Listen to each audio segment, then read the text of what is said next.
Moving on to level of comprehension that involves really pulling meaning out of readings. All right. There are 3 levels of comprehension. They are literal, inferential, and evaluative.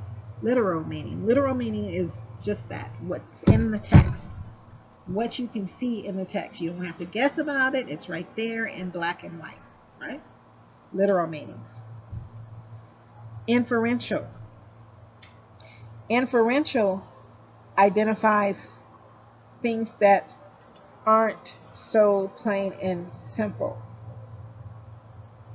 Identify implicit means main ideas, details, comparisons, cause and effects, right? You need to infer about what's happening in the text. It may not be obviously blatantly stated. You may need to infer. She woke up early Sunday morning and she put on her best dress, put her makeup on so pretty, and she made sure she was on time.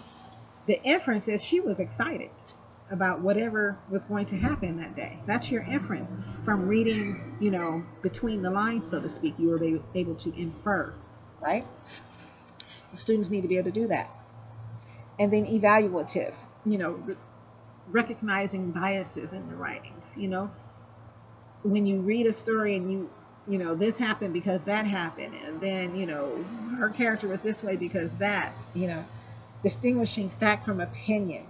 Higher order questions are those that are part of evaluating the text. So it's important for the RICA to know the levels, know teaching strategies, know the role that text organization plays in reading comprehension. Okay?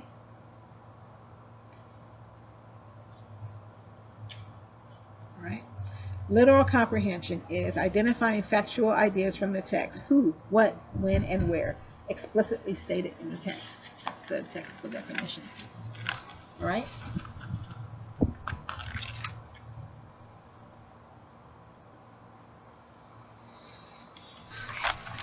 Comprehension activities that you can do.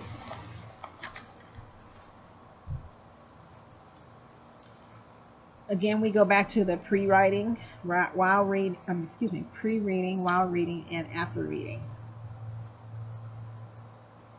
Pre-reading strategies might be anticipation guides, KWL activities, brainstorming. While reading are the checking for understanding and repairing misconceptions during the reading. So you might do think alouds or story maps to make sure that, while we're reading, you're understanding everything appropriately. And then after reading, elaboration strategy. Perspectives for narrative and expository text. So make connections to other texts or evaluate text. Okay? While reading activities, self-regulation. Self-regulation should stimulate metacognition. Readers need strategies to maintain motivation while they're reading. Strategies to maintain comprehension while they're reading. Strategies to repair misunderstandings while they're reading. And strategies to untangle confusion while they're reading. Okay? You do your students a great injustice if you do not show them how to get over those humps that often come up during reading. Okay? Think aloud activities to use for the above strategies. Here you go. So you've done an assessment, and the student reads accurately and fluently but performs poorly on literal and inferential comprehension questions. What do you do as a teacher? So the teacher modeling would go something like that. Read passage to student as he follows along. Model self-questioning and refer to the text for answers. Okay? So you show them how, I wonder why this and that happened in the story. And then you try to you ask yourself questions. I wonder, maybe it's because her mom wasn't home and that's why she did this and that. Guided practice modeling with the student on the same text. So you show them how to question themselves and refer to the text for the answers, and then you help them. Because the model should be, you model, you do it with them, and then you turn loose to independent practice while you observe to see that they are using the skill properly. Okay? So, practice modeling with the student on the same text, and then independent practice, provide a new passage for the student and notate their performance. Okay?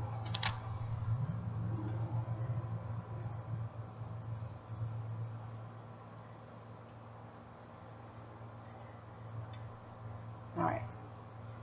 Inferential comprehension, uncovering ideas that are only implied in the text. All right, we talked about that. The how and the why. How and the why, because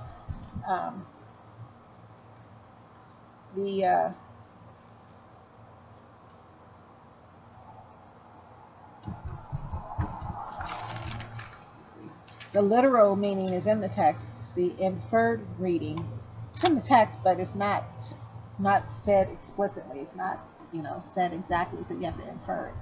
So the how and the why. The literal is the who, what, when, where. The inferential is the how and the why. How did that happen and why did that happen? Okay?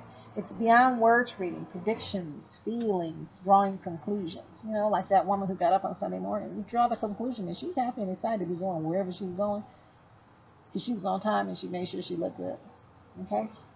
Asking questions helps to sharpen that skill for them. Okay? So, then there is the evaluative, the last section, comprehension.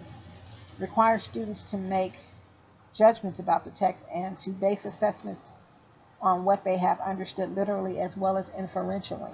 Okay? Requires them to be able to tell the difference between fact and opinion. Knowing propaganda when they read it. Determining the worth of the text. Do you believe it or don't you believe it? Do you support it or do you oppose what you're reading? You make objective and subjective judgments based on your literal and inferential understanding of the text. Okay?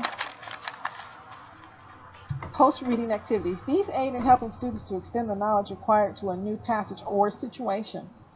After you guys finish reading a passage, activities are useful in comparing and contrasting. You can compare one fable to another fable.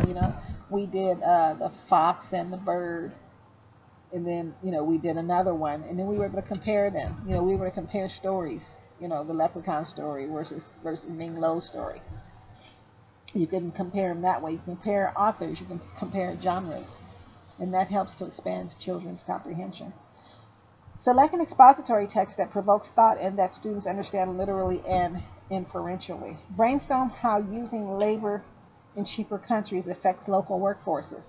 Have students present both sides of the story using the text to support their positions. Have the groups individualize and individuals present to the class. Okay? And that, my dear friends,